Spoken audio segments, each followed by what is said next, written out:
This is Optimal Finance Daily, episode 1645. You probably have no idea what you want, by Kevin of financialpanther.com. And I'm your host and personal finance enthusiast, Diana Merriam. This is the show where I narrate posts from your favorite personal finance bloggers, with their permission, of course. It's as if these authors all wrote these amazing songs, and I get to perform the covers. For now, let's get right to it and continue optimizing your life. You probably have no idea what you want, by Kevin of financialpanther.com. A little over a year ago, my wife and I went to an open house for a fancy big house. It was in a good neighborhood, close to my wife's family, and ideally situated for both of our commutes. The house was amazing. Fully renovated, a large lot, gorgeous finishes, great curb appeal. It even had a mother-in-law living area that could be separated from the rest of the house and probably used as the occasional Airbnb space. The house had a list price of $1 million, which is a crazy amount of money. It was so far beyond what we ever thought we would spend on a house that you might as well have said it was $1 billion. It'd be like asking me if I wanted to buy a $100,000 Porsche or something. Of course, we weren't actually thinking about buying such an expensive house. We just wanted to see what a house like that looked like. At the time, a big house wasn't something I thought I ever wanted. I had spent all of my 20s and 30s living in small one-bedroom apartments and then in a relatively small single-family home. The way I saw it, my life would probably keep looking the same, with the same wants and needs in my mid-30s as when I was in my 20s. Fast forward to the present, and my wife and I are closing on a new house in the $1 million price range. We're in a very different place now compared to where we used to be. We have a kid. My wife owns her own practice. I've developed a lifestyle business that's allowing me to earn what I made at my last job, while also giving me a very flexible schedule. It's a dramatic shift in how I thought we'd live. The idea that my family would live on $30,000 a year forever while saving 90% of our income or whatever is long gone now. And that's a decision I'm perfectly happy with.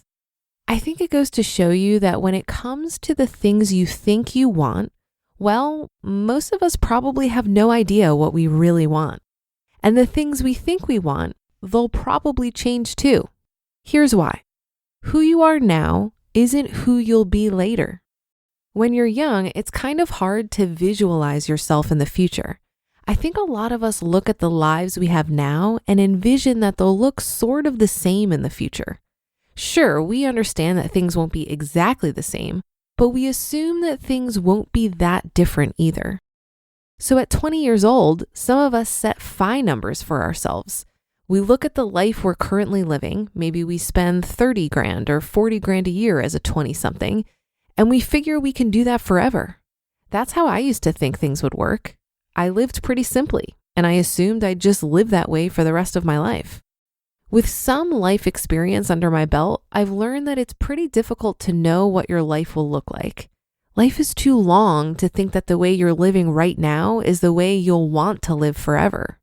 It's hard to plan a few years into the future, let alone try to plan the rest of our lives. This is why I gave up on having a FI number. When I look at the person I was even just a few years ago, it's almost like I'm looking at a different person. The things I thought I wanted back then are very different compared to the things I want now. It's understandable too. I have a completely different life. And I've grown a lot and incorporated a lot of the life experiences I've had into my worldview. Who you are as a person will change. You'll still always be you, but every day we learn and grow a little bit more. And as you grow and change as a person, the things you want will change too. Your life will change a lot. When I was in my 20s, the idea of having a big, nice house was never something I thought about. And why would I? I was in my 20s. I didn't care about having a nice place. My priorities were very different then. Your life will change a lot as you get older though. And as your life changes, your priorities will change too. I'm in the early kid stage of life now, dealing with babies and toddlers. That's very different from my mid-20s working career stage of life, when all I cared about was paying off my student loans and living lean. And it'll be very different from my 40 stage of life when I have young kids, or my 50 stage of life when I have kids going to college and need to pay for that. Whatever you think you want now, it's probably going to change as you go through different life phases, and that's okay. Stay flexible and stay realistic. This is why I think the idea of 20 or 30-year-olds giving themselves FI numbers doesn't really make much sense. It's not that I don't think the idea of a FI number doesn't work. It's just that I don't think anyone our age really knows what we want. There's too much life to live. My wife and I always knew we'd buy a new house at some point. But when we first thought about it, we didn't have kids. We didn't make as much money either. The thought was we'd buy a house that was $400,000 or $500,000, an upgrade from our current $200,000 house. Now, houses in that price range don't really fit what we're looking for anymore. It's not that they're bad houses. They just aren't the type of houses we're looking for at our current stage in life. That $1 million house that we saw last year is a house that, in retrospect, got away. It sat on the market for another 6 months, eventually going for a little bit under asking. If we'd been serious about buying a house last year, and if a house in that price range had even seemed within the realm of possibility for us, we would have bought that house. But the idea of a house like that for us was crazy. Even more important, I didn't want it then. I thought buying a house like that would be a waste of money. That was only a year ago, and the things I wanted back then are already different compared to the things I want now. When it comes to everything, money and life, you've got to stay flexible. Your life will change, and with it, the things you want will change too. You just listened to the post titled, "You Probably Have No Idea What You Want" by Kevin of financialpanther.com.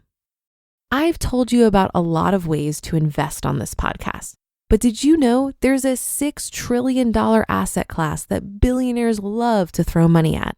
Spoiler, it's blue chip art. They've been collecting fine art since Rockefeller was running the show. In fact, his family built the largest art collection ever sold at auction. It's actually been making many of them richer this entire time. Contemporary art prices nearly tripled S&P 500 returns between 1995 and 2020. Thanks to a recently enacted law, now you can access the very same types of paintings as billionaire CEOs by investing in fractions of these paintings. Masterworks is bringing art from artists like Basquiat, Picasso, and Banksy into the portfolios of the masses. They've got more than 200,000 members already, and demand continues to explode. Lucky for you, OFD listeners get to skip the waitlist. Just head to masterworks.io/OFD to secure your spot. That's masterworks.io/OFD. See important disclosures at masterworks.io/disclaimer. This article really resonated with me because I've seen in my own journey that many times I'm incorrect about the things I think I want, or the things I think I want tend to change over time. And for that reason, I decided that I couldn't wait until I reach financial independence to start doing the things I think I want to do. I've come to learn that money is only as valuable as your clarity on how you're going to use it and your comfort level with how much is enough. But getting clarity can be difficult. And I think in addition to asking yourself some questions about what you really want, you also need to take some action to test your assumptions about what you think you want. And sometimes this requires you to spend some money, and that's okay. So for example, ever since I was a kid, I always imagined myself on a stage somewhere singing. It was something that I really thought I wanted to do in some capacity. And I would have moments where I would try to take it more seriously by looking into taking singing lessons or finding other outlets for it. Then one day, a School of Rock, which is a music school franchise, opened down the street from my house. They had an adult program, and I felt so strongly that this was my moment. I trained for 4 months every single day to ultimately perform in front of 100 people at a one-hit wonder show. I finally got to experience what I had been visualizing in my mind nearly my whole life. I assumed I would feel the feelings I imagined when I visualized myself on a stage. But when the show was over and my bandmates were basking in the glory of a great performance, all I could feel was relief that it was over. It didn't feel how I imagined it would feel, but I'm so grateful that I tested that assumption because now I can let it go and test my assumptions about my other big dreams. So when it comes to defining what you really want, my advice would be to have a willingness to be wrong and let that be okay because you'll learn something about yourself no matter what. And also to take action, no matter how small, to test your assumptions because getting some clarity is priceless. And that will do it for today. Have a great day and start to your weekend.